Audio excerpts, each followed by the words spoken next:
Aksi unjuk rasa menuntut mundurnya Bupati Pati Sudewo pada 13 Agustus lalu berakhir ricuh. Aksi ini mendapat perhatian Komisi Nasional Hak Asasi Manusia. Komnas HAM mengumpulkan data dari media, video, serta informasi dari aliansi peserta aksi, lalu mengklarifikasi ke Polresta Pati. Klarifikasi dilakukan terkait dugaan kekerasan berlebihan dan prosedur pengamanan.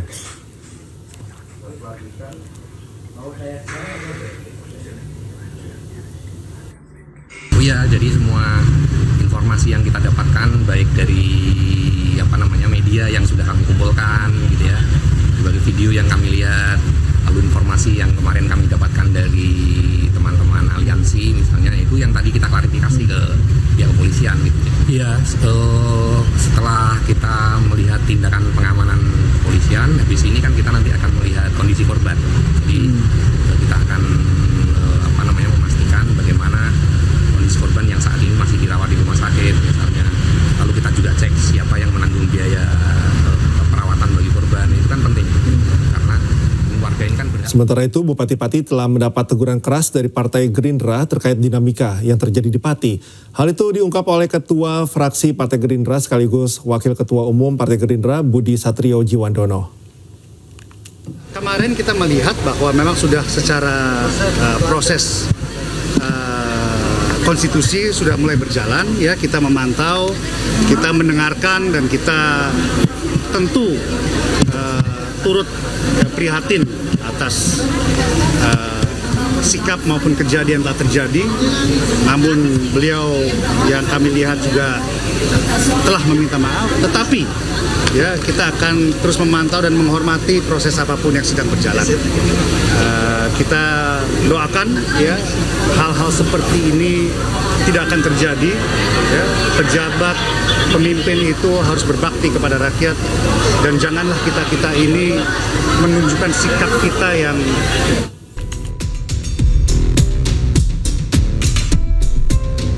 KPK terus melakukan penyidikan terkait kasus dugaan korupsi kuota haji 2024 di lingkungan Kementerian Agama.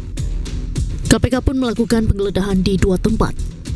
Dari penggeledahan itu, KPK mengamankan sebuah unit kendaraan roda 4 yang disita dalam penggeledahan di rumah anggota ASN Kemenak di kawasan Depok. KPK juga menggeledah rumah mantan Menteri Agama Yakut Khalil Qaumas di kawasan Jakarta Timur untuk mendapatkan petunjuk serta sejumlah bukti terkait dugaan korupsi kuota haji. Penyidik dalam penggeledahan ini adalah untuk mencari petunjuk, untuk mencari bukti-bukti yang dibutuhkan dalam proses penyidikan terkait dengan perkara ini. Terlebih dari perkara dengan kerugian negara, hitungan awal penyidik lebih dari 1 triliun, tentu bukti-bukti dan juga langkah-langkah awal dalam optimalisasi aset recovery juga dibutuhkan. Oleh karena itu, tim juga kemudian menyita aset-aset yang diduga terkait dengan perkara ini. Total kerugian negara yang ditimbulkan akibat tindak pidana korupsi ini diperkirakan mencapai lebih dari 1 triliun rupiah. Dari Jakarta, Tim Liputan iNews melaporkan. Komisi Pemberantasan Korupsi mengungkap bahwa perusahaan penyedia layanan khusus haji khusus menyetorkan uang kepada asosiasi sebesar 2.600 hingga 7.000 dolar Amerika Serikat per jemaah atau 42 hingga 113 juta rupiah per kuota.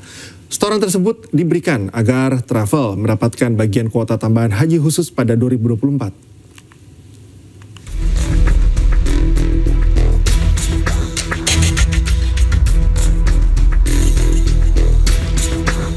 KPK tengah mengusut dugaan korupsi kuota haji 2024 dengan modus membagi tambahan kuota 20.000 jemaah secara rata masing-masing 50% untuk haji khusus dan 50% untuk haji reguler.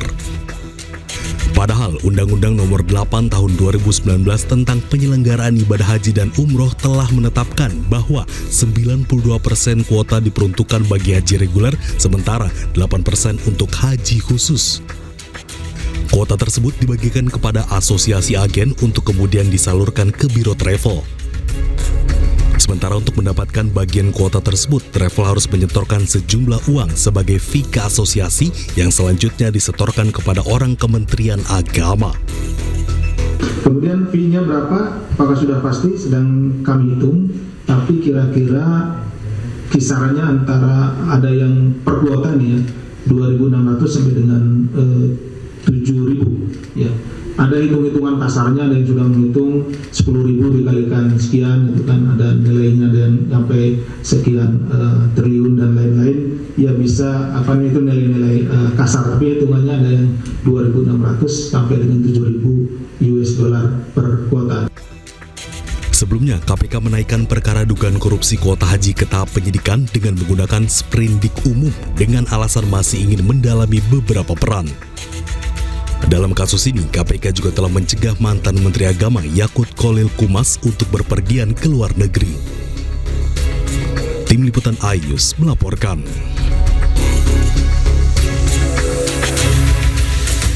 Kasus korupsi di Kementerian Agama kerap terjadi. Hal ini menunjukkan buramnya tata kelola haji di Indonesia.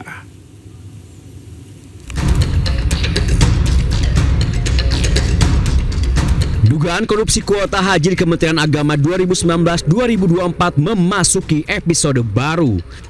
Setelah menaikkan status perkara ke penyidikan, KPK bergerak cepat menggeledah kantor Ditjen Penyelenggaraan Haji dan Umroh dan sebuah rumah di Depok, Jawa Barat. Sebagai orang nomor 1 di Kementerian Agama saat kasus terjadi, Yakut Khalil Qumas juga telah dicekal berpergian ke luar negeri. Jauh sebelum era Yakut, kasus dugaan korupsi haji di Kementerian Agama pernah terjadi. Tahun 2005, Kementerian Agama juga pernah menjadi sorotan. Menteri Agama saat itu, Said Agil Husin, terbukti mengkorupsi biaya penyelenggaraan ibadah haji dan dana abadi umat. Negara dirugikan 718 miliar, Said divonis 5 tahun penjara. Tahun 2014, Menteri Agama Surya Dharma Ali terbukti menyalahgunakan dana penyelenggaraan ibadah haji. Negara dirugikan 1,6 miliar. Surya Dharma divonis 6 tahun penjara. Seakan tidak belajar dari pendahulunya, 10 tahun kemudian kasus serupa berulang. Kali ini Kementerian Agama diduga kong-kali-kong pembagian kuota haji. Abraham Samad, Ketua KPK 2011-2015 menilai terkuaknya kasus dugaan korupsi haji menunjukkan buramnya tata kelola haji di Indonesia. Memang rupa-rupanya Kementerian Agama tidak serius memperbaiki tata kelola pengelolaan haji itu. Kalau dia serius, kalau tata kelolanya diperbaiki serius, maka tidak timbul korupsi itu berulang-ulang. Senada peneliti Zainur Rohman menilai ada masalah besar di Kementerian Agama era Jokowi itu. Baik itu persoalan kurang tertib administrasi, kemungkinan tidak patuh terhadap peraturan perundang-undangan, bahkan menjurus kepada kemungkinan terjadinya tindak pidana korupsi. KPK sepertinya tidak setengah hati membongkar dugaan korupsi pembagian kuota haji di era Jokowi ini. Komisi Anti Rasuah bahkan mengaku telah membidik aktor utama di balik persekongkolan jahat itu. Siapakah aktor utama yang dimaksud KPK? Tim Liputan iNews melaporkan. Ke kasus lain pemirsa, Bupati Pati Sudewo diduga menerima aliran uang dalam kasus dugaan korupsi proyek jalur kereta api di Direktorat Jenderal Perkeretaapian Kementerian Perhubungan saat dirinya menjabat sebagai anggota DPR RI periode 2019-2024. Meski telah mengembalikan uang tersebut, KPK menyebut pidana Sudewo tidak lantas terhapus.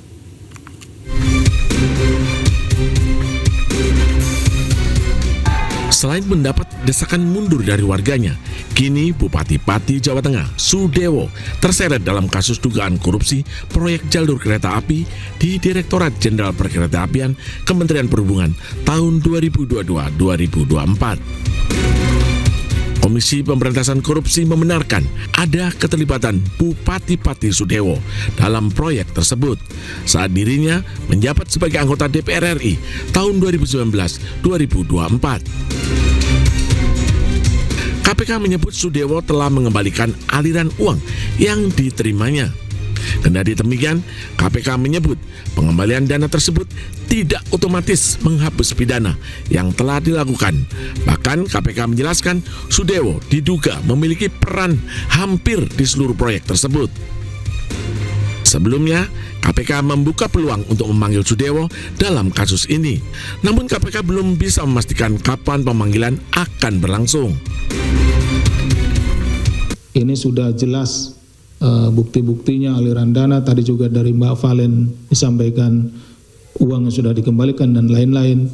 Ini kenapa sampai sekarang kok belum dilakukan upaya paksa atau dilakukan penyidikan terhadap yang bersangkutan? Jadi begini, penanganan perkara DJK ini tidak hanya di wilayah Semarang, ya. Ini kan yang kalau yang tadi disebutkan Mas Sabir ini itu untuk jalur ganda Solo Balapan Kadipiro, gitu. Ini ada juga di Jawa Barat, ada juga di Jakartanya, ada yang penggalan di Semarang ke sini, ke arah Tegal, kemudian ada juga di tempat yang lainnya. Ini belum selesai, dan yang bersangkutan yang kami duga gitu ya sejauh ini perannya tidak hanya yang di Solo Balapan Kadipiro. Jadi kami juga masih menunggu karena ini harus secara lengkap gitu ya. Jadi yang bersangkutan itu tidak hanya di proyek yang itu. Jadi di hampir seluruh proyek itu ada perannya. Kontroversi Bupati Pati Sudewo berawal saat dirinya menaikkan pajak bumi dan bangunan sebesar 250%. Alih-alih mendengar keberatan warga, Sudewo justru menantang warga yang akan menggelar demonstrasi besar-besaran pada 13 Agustus lalu. Tim Liputan iNews melaporkan.